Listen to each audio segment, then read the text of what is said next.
우리를 향한 하나님의 생각이라는 제목으로 함께 은혜를 나누고자 합니다. 옛 속담에 10길 물속은 알아도 한 길 사람의 속은 모른다라는 말이 있습니다. 이 겉으로 보아서 그 사람의 속마음을 알기란 매우 어렵다라는 뜻이죠. 그래서 이 사람의 마음을 알려면 오랜 시간 지켜보고 교제해 보아야 그래야 그 사람에 대해서 조금은 알 수 있을 것 같습니다. 그런데 조금 더 나가서 그에 대해서 더 많이 알고 싶다면 그 사람의 성품을 좀 알아야 하고 그 사람의 생각을 알아야 합니다. 우리도 하나님과의 관계가 마찬가지라고 생각을 합니다. 우리가 하나님과 좋은 교제를 나누려면 하나님의 성품을 알아야 하고 또 하나님의 생각을 알아야 한다라는 것이죠. 성경은 비교적으로 하나님의 성품에 대해서는 여러 곳에서 분명하게 말씀해주고 있습니다. 요한일서 4장 8절에 보면 하나님은 사랑이시다라고, 하나님의 성품이 사랑이다라고 이렇게 말씀하고 있죠. 조건 없는 사랑으로 우리를 구원하시기 위해 독생자를 보내신 바로 그 사랑을 말하고 있는 것입니다.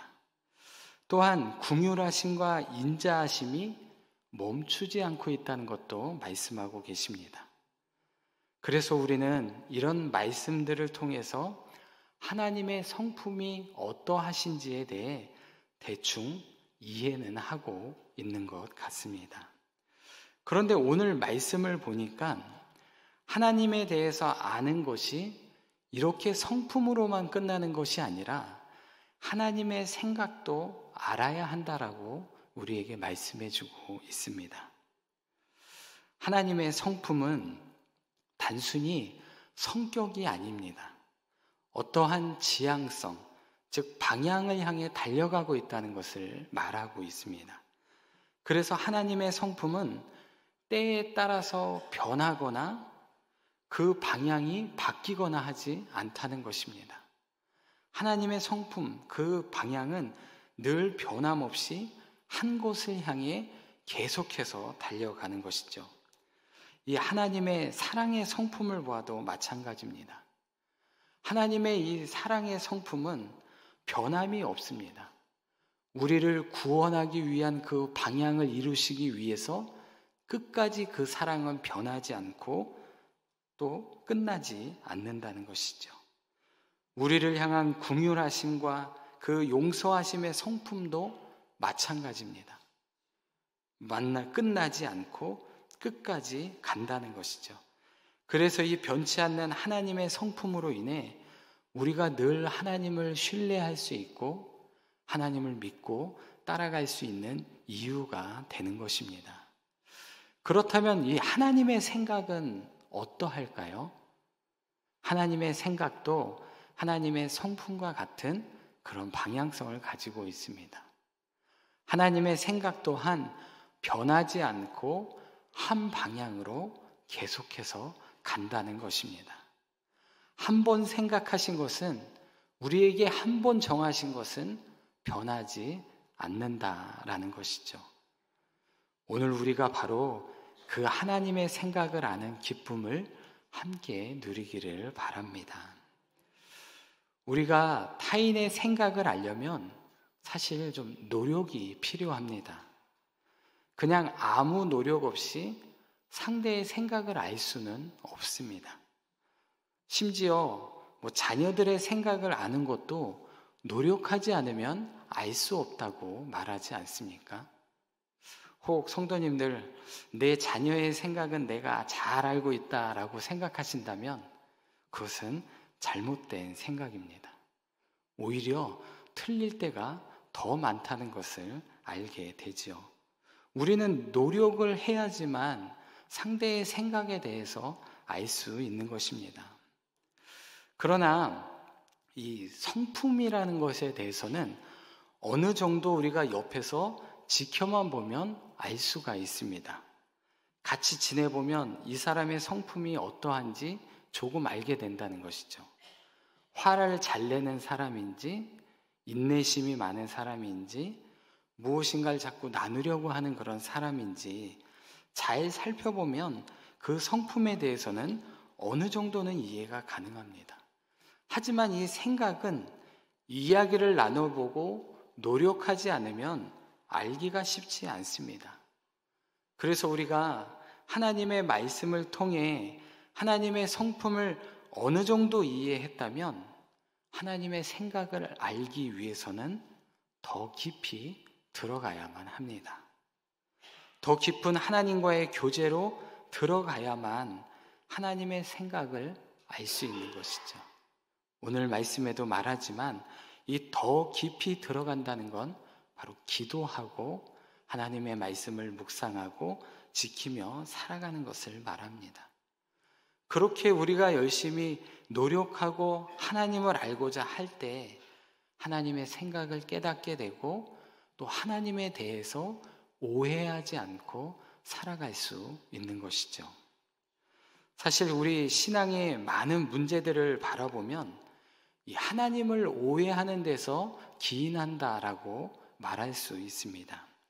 예를 들어서 하나님의 사랑을 이 조건적인 사랑이나 제한적인 사랑이라고 우리가 오해하고 있다면 사람들은 하나님 앞에서 두려움이나 죄책감에 빠지기가 쉽습니다.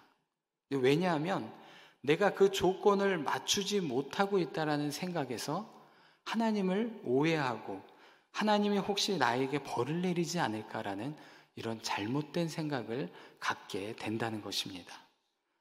또 하나, 하나님은 무조건적인 사랑으로 우리를 사랑하시지만 이것을 내가 깨닫지 못하게 되면 우리가 실패하고 때로는 연약할 때 하나님이 우리를 떠나신다라고 이렇게 오해한다는 것입니다. 하나님이 나를 벌 주시지 않을까? 나를 떠나시지 않을까?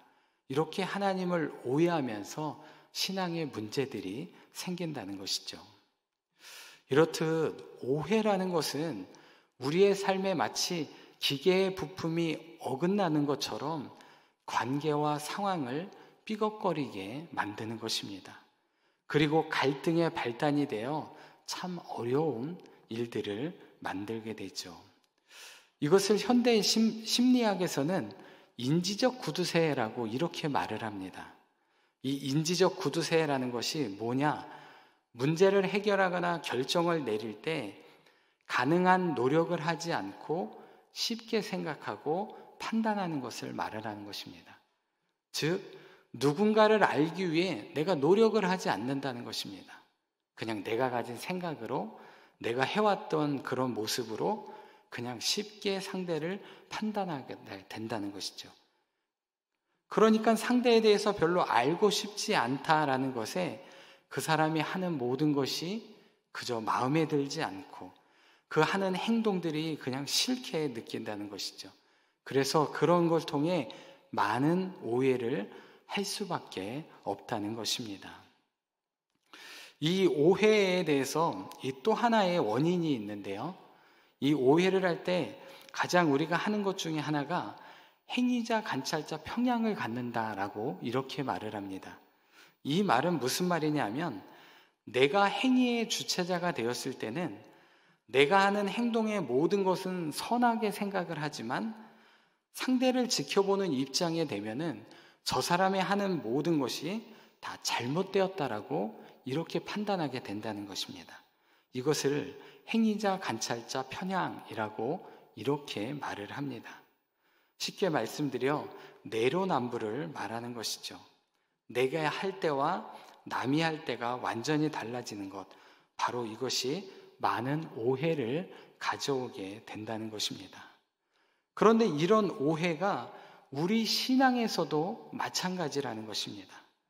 때로는 내가 인지적인 구두쇠가 돼서 하나님을 생각하고 알아가는 것을 귀찮게 여긴다는 것입니다.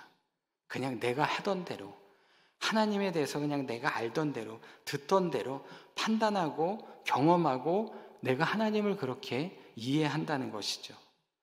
또 때로는 내가 관찰자가 되어서 하나님의 하시는 이런 행동들을 내가 판단하는 것입니다. 이것이 옳으냐, 마르냐, 이렇게 판단하고 하나님을 오해하며 살아간다는 것이죠. 그러므로 우리가 하나님을 오해하지 않으려면 하나님의 말씀을 배워야 하고 또한 보아야 하고 그 말씀에 깊이 있게 보아야 한다는 것이죠. 하나님이 무슨 생각을 하고 계시는지 하나님의 말씀을 통해 우리는 알아야 한다는 것입니다. 이 하나님의 생각을 알게 되면 비로소 우리의 생각이 달라지게 되고 내게 있는 삶의 어려운 문제들이 더 이상 어렵지 않게 됩니다. 삶의 모든 문제들의 답을 얻게 된다는 것이죠. 이것이 오늘 본문을 통해 우리에게 주시는 하나님의 말씀입니다. 그래서 오늘 하나님의 생각을 아는 두 가지 키워드를 좀 말씀드리고자 합니다. 그 첫 번째는 하나님의 생각은 평안이다라는 것입니다. 이것을 꼭 우리의 삶에 기억하셨으면 좋겠습니다. 이 오늘 말씀의 배경을 좀 살펴보면 바벨론에 의해 나라가 망하고 포로로 잡혀간 이 이스라엘 백성들에게 이 거짓 선지자들이 나타나서 이렇게 말을 하는 것입니다. 이제 곧 있으면 바벨론이 망하고 여러분 모두는 예루살렘으로 돌아가게 될 것입니다. 여러분 이제 이 힘든 상황을 다 청산하게 될 것이라는 이런 희망의 메시지를 전하는 거짓 선지자들이 나타나기 시작했습니다. 그러자 엘리야 선지자는 그렇지 않다. 하나님께서는 너희가 이곳에서 70년의 세월을 지내야만 70년을 차야지만 고향으로 돌려보내신다고 말씀하셨다. 그러니 그들의 말을 믿지 말고 지금 있는 이곳에서 잘 정착하라고 이렇게 말을 하고 있는 것입니다. 그런데 이 말은 이스라엘 백성들에게 만약에 한번 우리가 마음을 전해본다면 이스라엘 백성들에게 이 말은 오히려 엘리야의 말이 절망적이고 고향으로 돌아가지 못하고 아무것도 하지 말라는 말처럼 들리게 될 것입니다. 무엇인가 힘들고 어려운 이 상황에서 좀 희망을 얻게 되고 돌파할 수 있는 이런 말을 들으면 좋은데 오히려 그런 것조차 생각하지 말라고 말하면서 여기서 잘 살라고 말을 하고 있는 것이니 이스라엘 백성들에게 이 말은 너무도 상처가 되고 힘든 말일 것입니다. 그런 것을 잘 알았는지 이 예레미야 선지자는 오늘 본문 11절에서 이렇게 말씀합니다. 너희를 향한 나의 생각을 내가 아나니 평안이요 재앙이 아니라 너희에게 미래와 희망을 주는 것이다 라고 말씀하고 있습니다. 하나님의 생각은 그렇지 않다는 것입니다. 하나님의 생각은 평안을 말하고 있다는 것이죠. 여기서 이 평안이라는 말은 히브리어로 보면 샬롬을 말하고 있는 것입니다. 샬롬은 좀 여러 가지 다양한 뜻들을 가지고 있는데요. 우리가 잘 아는 것처럼 평안, 화평 이럴 때 우리가 샬롬이라고 말을 하죠. 그러나 이 본래의 샬롬의 뜻을 좀 알고 보면 원래 가진 의미는 온전하다, 온전하게 하다라는 이런 뜻을 가지고 있습니다. 이 말이 무슨 말이냐면 어떤 흠이 있거나 또 깨어져 손상되어 있는 좀 이런 부분들을 완성시키다, 완전하게 하다라는 그런 의미를 가지고 있다라고 보시면 됩니다. 그래서 이런 뜻을 가지고 이 말이 사용되는 것들을 좀 보게 되면 여러 가지 경우와 맥락에 따라서 다양한 의미로 해석되고 있는 것을 좀 보게 됩니다. 예를 들어서 사람의 몸과 관련돼서 사용을 하면 온전한 신체적인 상태를 만드는, 즉 건강에 대해서 이야기를 한다는 것이죠.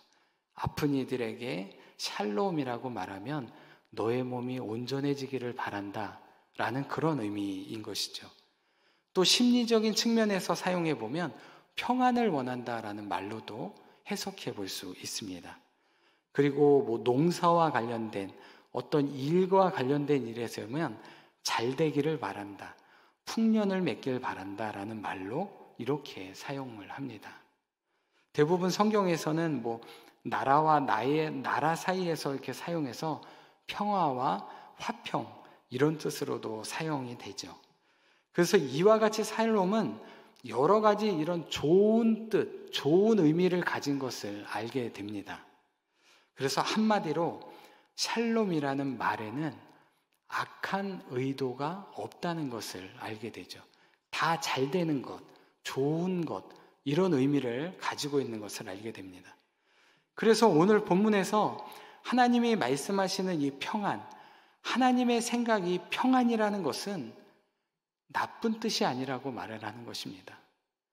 우리가 이 이스라엘 백성들은 포로로 잡혀와서 고된 노역으로 지금 어렵고 힘든데 너희가 그냥 이곳에서 멈춰 살라라고 하는 이 하나님의 말씀이 나쁜 뜻으로 말하는 것이 아니다라고 이 예레미야 선지자는 이스라엘 백성들에게 말을 하고 있는 것입니다. 하나님의 생각은 절대 나쁜 생각을 갖지 않는다는 것이죠.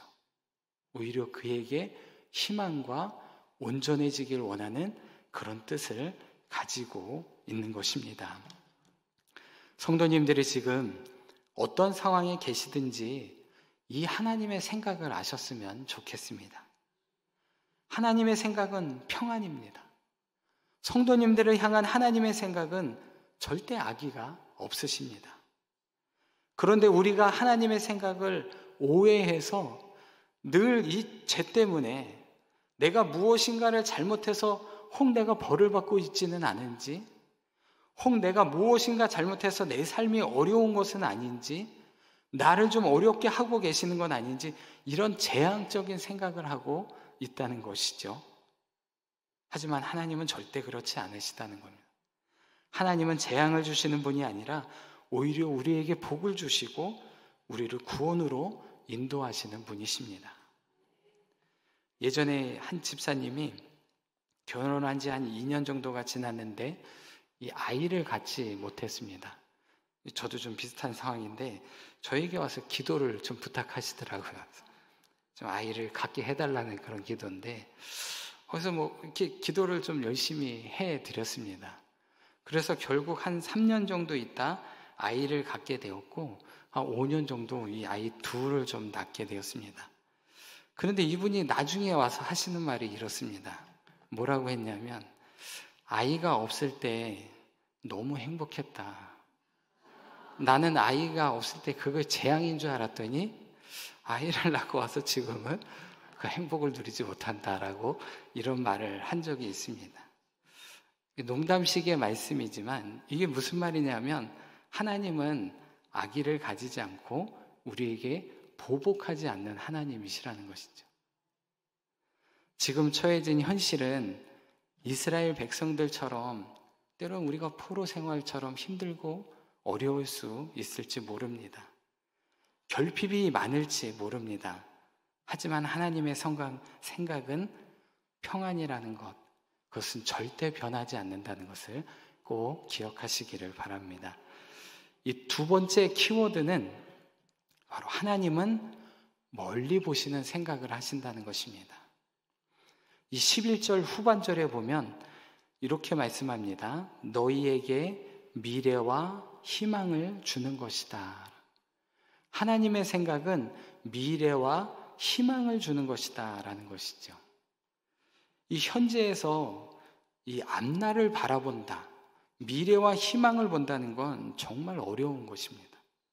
그래서 사람들은 단지 지금 우리 앞에 보여지는 이 상황에, 이 단면적인 상황만 보고 판단하고 살아가죠. 단면적이라는 것은 내가 지금 내 앞에 벌어진 이 일만을 말하는 것입니다.